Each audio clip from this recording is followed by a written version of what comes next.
Hi, everybody. Um, I'm Smith Rose, as the little box in the corner here says, and I have decided to do my capstone presentation on narcissists and healthy relationships. So, when I was a freshman, Miss Ray had us read Romeo and Juliet, and as you know, they make some stupid, maybe questionable decisions, and I was like, wow, this is like bizarre. There's no way. And she had us read an article on how the brain reacts when we're in love.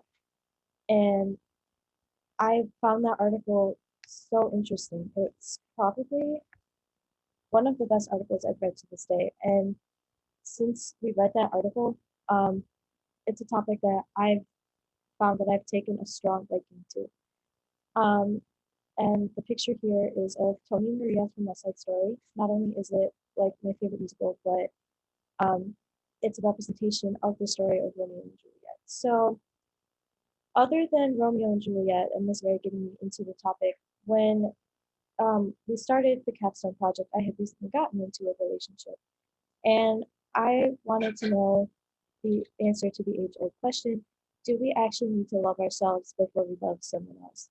But I was told that was a little too vague, and it developed from self-love to narcissism.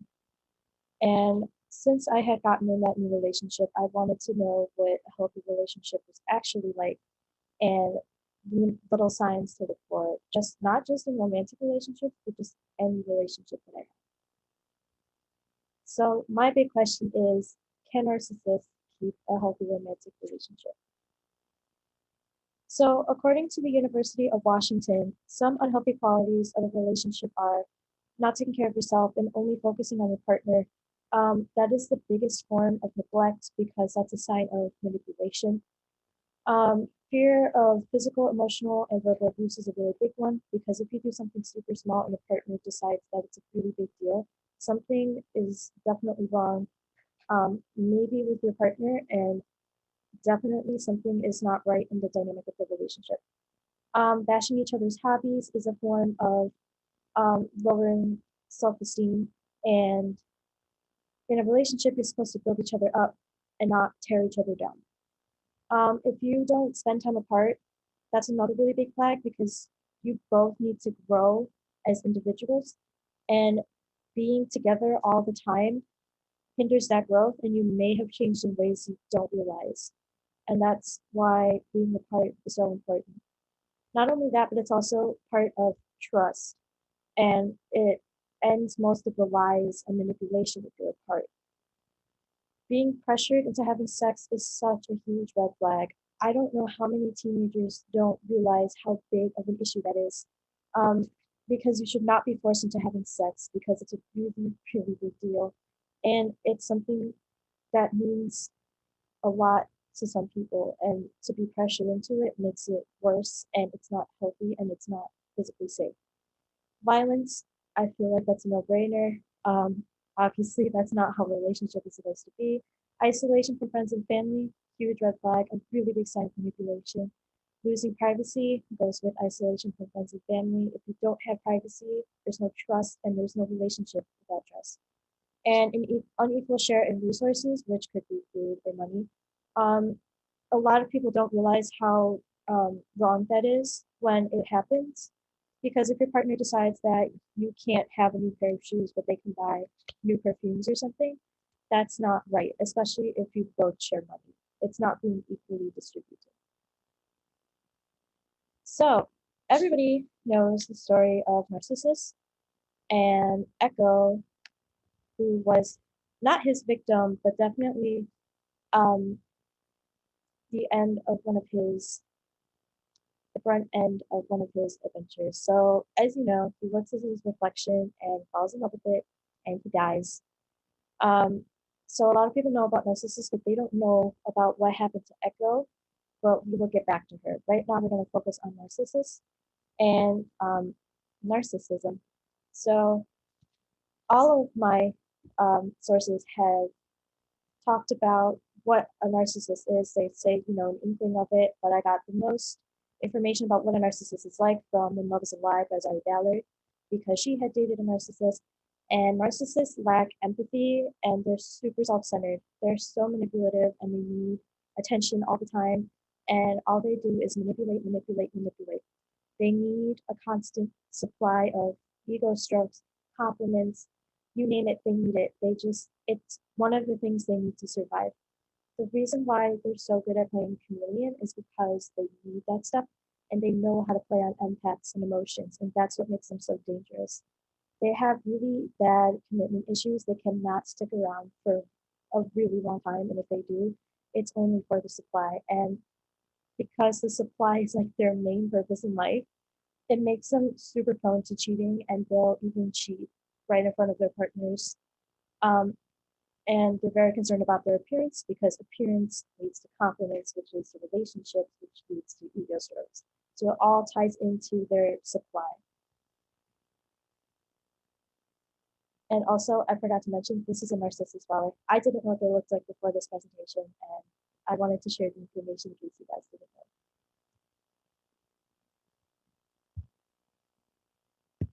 know. Oh, sorry, it goes up.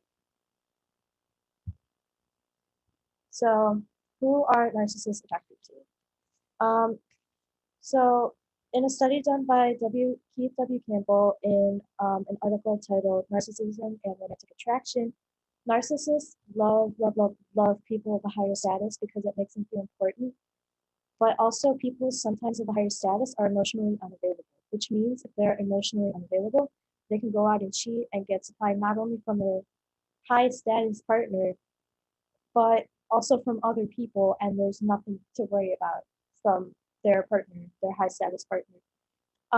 They'll also settle for people for low self esteem, even though they're a little clingy. They still give a lot of compliments and a lot of love, and they build off of that. And depending on the gender, they like both men and women, but I'll get back to that later. So, how do you know if someone is a narcissist? There's two ways. So, there's a specific test you need to take, and once you take the test, it measures you on the narcissistic spectrum, and it'll tell you how much of a narcissist you are. Everybody is a bit of a narcissist, but there are extreme levels which make someone a narcissist. So being a little bit self-centered is human nature. And also, the second way is doing extensive research on your own and figuring it out. But before you jump to conclusions, um, see a medical professional. I cannot stress that enough. If you can, go see a medical professional because the word narcissist is thrown around so loosely that I think people don't realize how dangerous and how different they actually are from just the loose term. They're way worse than that. So the difference between a male and female narcissist. So females, they're very materialistic and they're physically abusive because they can get away with a lot more, especially in light of the Me Too movement. Not all women are bad, I know that, but there are the select few, unfortunately, who will abuse the power that they have and hurt other people and be able to get away with it in the court of law. They usually deprive their partners of sex, money, and food, but mostly sex because women um, know that their bodies can get them to places and they use that to their advantage again. Um, and they're more dangerous than the narcissists, as I stated before, because they can get away with a lot more. I read that in the book It's All About Her by Lisa E. Scott. Males are more manipulative and they tend to go after women because they're easier to control, whereas women go after both genders because they can get away with both. Um, and men would rather verbally abuse than physically abuse because they know they can get in huge trouble with the law if they physically abuse a woman. And because men don't like going down the violence route, they rather stay silent and keep their partner on edge. And keeping your partner on edge like that for so long, days, months, even weeks on end, destroys them because they're so worried about what's going on with their partner. And I read about the men in When Love Is a Lie by Zari Valley. So, what does a narcissist do to their victim? Um, according to, well, not according to, but in Ovid's Metamorphoses, the story of Narcissus and Echo. Um, so we know about Narcissus, but here we are talking about Echo, like I said we would. And what had happened to Echo was after Narcissus rejected her, she was dejected for days on end, and she went into a cave and she starved to death. It's not necessarily that extreme, but what happens is that their partner, the narcissist, makes sure that their partner is completely dependent on them by like picking at their insecurities and in picking at their hobbies and cutting them off from family and friends. They do a lot of isolation so that they become completely dependent on the narcissist. And then once the victim is completely dependent, what happens is um, they'll disappear for days, weeks, months on end. Don't know how long they're gone. Um, and usually in this short amount of time, they'll cheat or they'll, figure um, out a way to get a lot of their supply. And it's easier for them to get their supply without their partner there. But narcissists will also openly flirt with other people in front of their victims. And um, they'll exploit just for an ego boost.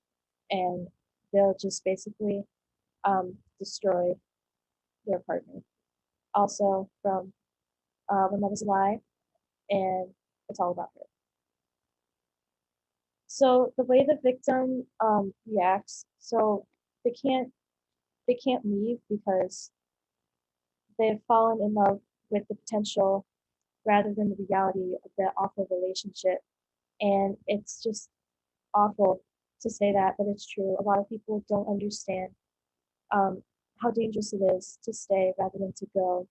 And they've been manipulated into believing that they can't be loved by anyone else. They can only be loved by the narcissistic partner, which is completely wrong because the partner doesn't even care about them that much. Usually, usually they don't. They're often either depressed or have anxiety or PTSD or some form of mental illness and usually need to go to therapy to get their confidence back and their self worth. In It's All About Her by Lisa E. Scott, there were men who were super, super like lively and they were party goers and they meet this woman and then they're just completely opposite and they're depressed and they can't leave the house, which shows how much power that these narcissists have over their partners. So there is a safe way to leave. So in both of the books, again, with the narcissistic partners, When Love Is a Lie and It's All About Her, the best way to have a victim leave their narcissist is to go no contact. Um, they have a really hard time staying away though because narcissists are so charming. They swoon not just the victim but their friends and family, and they get all kinds of information. And through that information, they're able to contact the victim in all ways through friends, through family. They'll call, they'll show up. They have no problem calling the police. And When Love Is a Lie, the author Zari Ballard had a child with her partner, and her partner, when he would disappear, would call Child Protective Services on the author when she didn't do anything wrong to her child, and they would disappear from the narcissist. And the narcissist has a really hard time letting go because their long time supply, they don't have that anymore. It's not the person, it's the ego strokes that keeps them going. And that's why going no contact is the best way to get rid of a narcissist. So some counterpoints, of course. Narcissism can be treated, people can change, and narcissists can learn empathy. So can narcissism be treated? Yes, but there are a lot of strings attached to it. So um, according to the role of couples therapy in the treatment of narcissistic personality disorder, narcissists, they have to recognize the problem. And that's the hardest part because narcissists believe that they're perfect. Remember, they're self-centered. They don't think that there's anything wrong with them. So it's hard for them to recognize that there is something wrong with them. And they have to agree to fix it. And they have to be patient during couples therapy. So in the study, they had two couples, high school sweethearts and childhood sweethearts. The childhood ones had a baby on the way, and the narcissistic partner was upset because he saw this as a deliberate setup and a lie from his partner. But they went to therapy, and he was going to change and work it out with the child, so their relationship ended well, and they were completely fine. The high school sweethearts were having marriage issues. Their kids were out of the nest already, and they wanted to fix what had happened. So they went to therapy for like 3 or 4 weeks, and they weren't patient with it. The narcissist was having trouble adjusting, and he wasn't willing to change. And that relationship ended in divorce. So it depends on the narcissist and whether they're willing to change, but a really small percentage is willing to even accept that there's something wrong with it. So, healthy relationship is pretty much the opposite of this entire presentation. It's trust, it's love, it's affection, it's genuine confidence, and time away from each other and building up each other and relieving stress. Most of you who are married and are in good relationships already know what this looks like. Um, but if you want to read the slide yourself, go ahead and pause it. But I'm going to continue. So, in conclusion, narcissists cannot keep any healthy romantic relationships because they have commitment issues. They abuse their partner. They openly cheat and disappear for a really long time to fill their supply. They're unwilling to change, and they lack all of the healthy qualities of a romantic partner. And a lot of narcissism depends on empathy, and empathy is something that we learn at a really young age, especially from parents. We see them, how they treat us and how they treat other people, and that's how we learn empathy. Um, and even when we start going to school with other kids, we learn empathy and try to find solutions to their problems and understand where they're coming from. And if you can't learn that at a young age as an adult, it's going to be really hard to teach empathy because it's a life skill. So what we should do about this, we have to teach, I can't stress this enough, we have to teach teenagers and young adults about relationships. I don't think they understand that abuse isn't like, it's not bold and in your face like they're told. Abuse is subtle and it's small and it picks at you piece by piece. It's not obvious. So that's something that a lot of people don't understand. You need to be careful with who you can trust, obviously. It's people like me who easily trust. It's difficult to understand that there are people out there who don't have good intentions for you. Um, and, you just learn from those mistakes, even though you get hurt in the process. If you see any red flags never mentioned earlier throughout this presentation, reflect on that relationship, take a step back, and figure out if you want this in your life. If it's like 1 or 2 small flags, then that's okay. But anything that's like more than that, you need to reevaluate this relationship. Help anyone who may be in an unhealthy relationship, tell them to get out, provide a place to stay, um, help them change their phone number or address, whatever you need to do to help them get away from that partner who's destroying them. It may not be a narcissist, maybe it is a narcissist, but the best way is to just cut that person out of their lives and help them as much as you can. But also, the biggest point is to focus on you. You need to learn what you want and figure yourself out and just take time for yourself because you are important and there isn't going to be any healthy relationship if you don't realize how important you are. And I have all of my side reports. Sorry, my little camera thing is in the way there, but here they all are. And that's pretty much it for this presentation. If you have any questions for me, I don't know how this part is going to work, but email me or come ask me in person when I'm in class, whatever you want to do. Set up a Zoom call. I don't know, but whatever happens, just let me know. But if you have any questions, don't hesitate to ask. Just let me know. Thank you for listening, and I hope you have a good day.